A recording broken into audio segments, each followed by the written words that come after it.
বাংলাদেশের সর্বশেষ গুরুত্বপূর্ণ আপডেট সংবাদে আপনাকে স্বাগত। শুরুতেই সংবাদ শিরোনাম, পরে বিস্তারিত।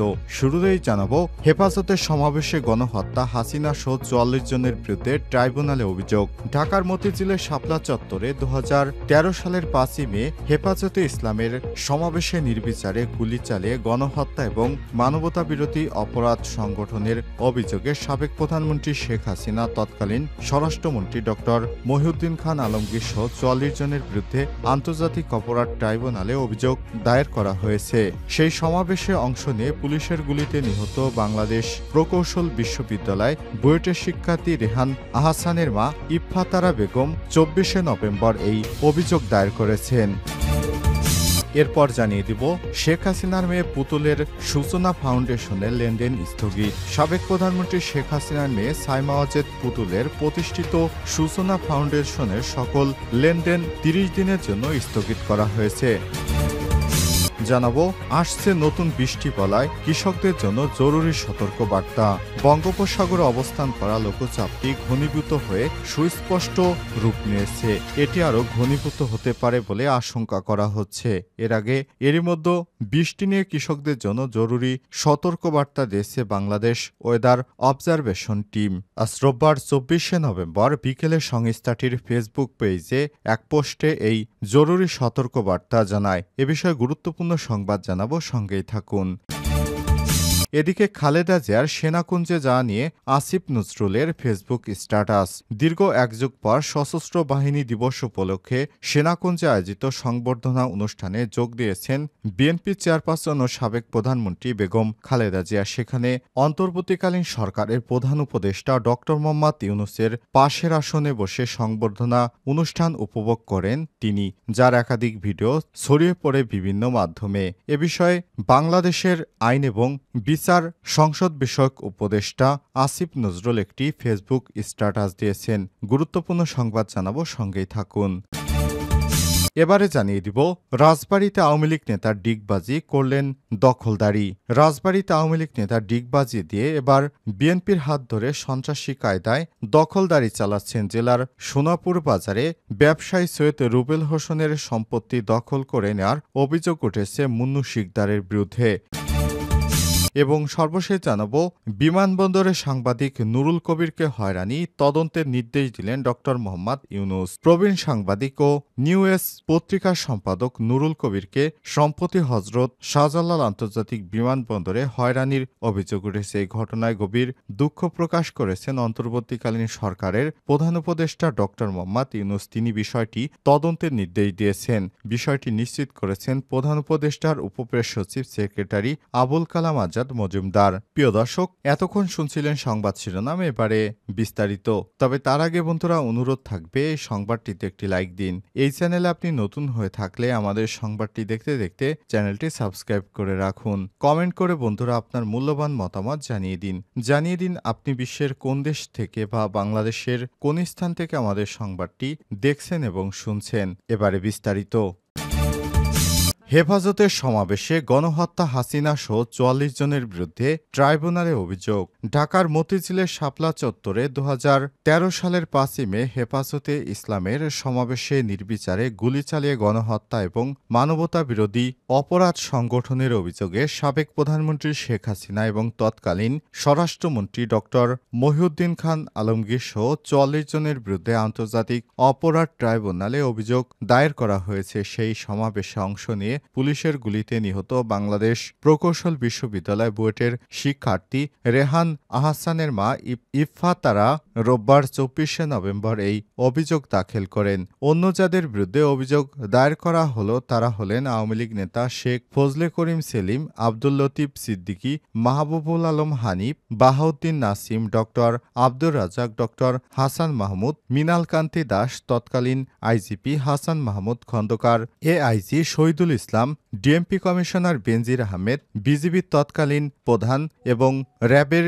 ডিজি, র্যাবের ইন্টেলিজেন্স উইংয়ের কমান্ডার তৎকালীন লেফটেন্যান্ট কর্নেল জিয়াউল আহসান, তৎকালীন ছাত্রলীগের সভাপতি ও সেক্রেটারি, যুবলীগের সভাপতি ও সেক্রেটারি সহ ৪৪ জনের নাম উল্লেখ করা হয়েছে।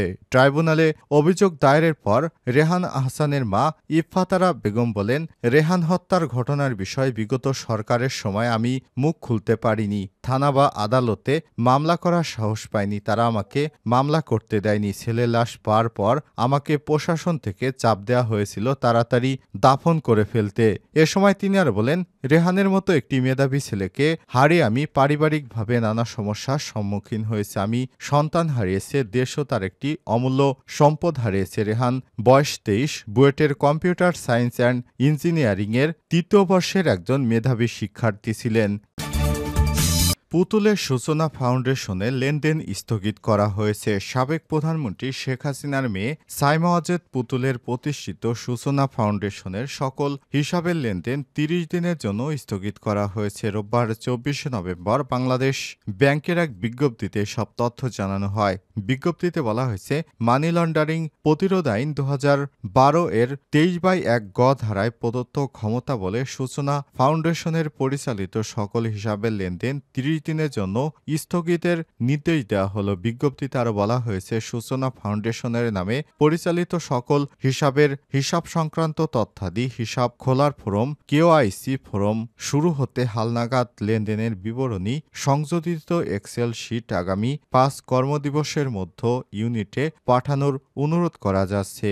বিজ্ঞপ্তিতে বর্ণিত নির্দেশনার আওতায় লেনদেন স্থগিতকৃত হিসাবগুলোর ক্ষেত্রে মানি লন্ডারিং প্রতিরোধ বিধিমালা ২০১৯-এর বিধি ২৬/২ প্রযোজ্য হবে বলে জানানো হয়েছে। উল্লেখ্য, সূচনা ফাউন্ডেশন মূলত মানসিক স্নায়ুবিদ, প্রতিবন্ধকতা এবং অটিজম ও মানসিক স্বাস্থ্য সমস্যায় আক্রান্ত ব্যক্তিদের সাহায্য করার উদ্দেশ্যে কাজ করে। আসছে নতুন বৃষ্টি বলায় কৃষকদের জন্য জরুরি সতর্কবার্তা।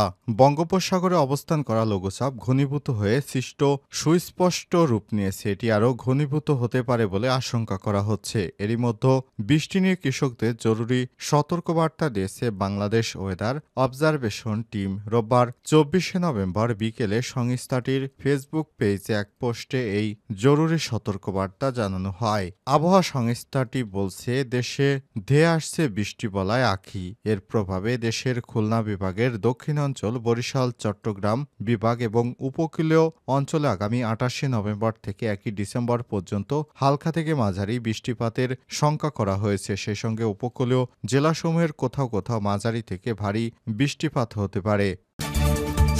খালেদা জিয়ার সেনাকুঞ্জে যাওয়া নিয়ে আসিফ নজরুলের ফেসবুক স্ট্যাটাস। দীর্ঘ এক যুগ পর সশস্ত্র বাহিনী দিবস উপলক্ষে সেনাকুঞ্জে আয়োজিত সংবর্ধনা অনুষ্ঠানে যোগ দিয়েছেন বিএনপির চেয়ারপারসন ও সাবেক প্রধানমন্ত্রী বেগম খালেদা জিয়া। সেখানে অন্তর্বর্তীকালীন সরকারের প্রধান উপদেষ্টা ড.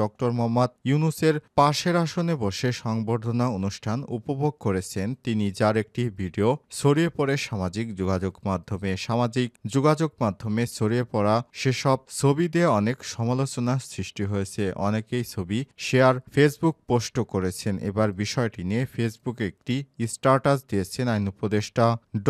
আসিফ নজরুল। আজ বেগম খালেদা জিয়ার সেনাকুঞ্জ সফর ঘিরে ইউনিভার্সিটি অব টেক্সাস অস্টিনের অধ্যাপক রুমি আহমেদের একটি লেখা নিজের ফেসবুক প্রোফাইলে শেয়ার করে স্ট্যাটাস দেন আসিফ নজরুল। তিনি লিখেছেন, জিয়ার সেনাকুঞ্জ সফরের অনেক ভিডিও দেখলাম গতকাল। আমি যেহেতু চিকিৎসা বিজ্ঞানের ছাত্র, আমি ওনার ভিডিওগুলো দেখেছি অন্য দৃষ্টিভঙ্গি থেকে। প্রথম কাল দেখলাম হাসছেন এবং শ্বাস নেওয়ার জন্য না থেমে এবং না হাঁপিয়ে গিয়ে মোটামুটি লম্বা সময় কথা বলতে পেরেছেন। আরেকটা ব্যাপার লক্ষ্য করলাম, ওনার অক্সিজেন লাগছে না। এটা পুরো ব্যাপারটা একটা মিরাক্কেল ছাড়ার কিছু নয়। এই কিছুদিন আগে ৮০ বছর বয়সী ৬ থেকে ৭ মাস টানা আইসিইউতে কাটালেন। ওনার কিডনি ফেল করেছিল, হার্ট ফেইলর ছিল, লিভার পুরো পুরো ফেল হয়েছে। লিভার ফেইলিওর এর জীবনঘাতী কমপ্লিকেশন যা যা হতে পারে সবই ছিল তার। সারা শরীরে পানি, পেটে পানি, ফুসফুসে পানি। প্রতিদিন পেট এবং ফুসফুসের পাশ থেকে সুই ঢুকে লিটারকে লিটার পানি ড্রেন করতে হতো ওনার। 2 চেস্টে টিউব ঢুকানো ছিল। কন্টিনিউয়াস পানি ড্রেন করানোর জন্য ঘাড়ের জন্য বিশাল মোটা ডায়ালাইসিস লাইন ছিল। এখন শেখ হাসিনা স্বৈরাচার পতনের পর একজন মানুষ কতটা চাপের ভিতর থেকে বেঁচে ফিরেছেন সেটি এখন একটি মিরাকেল।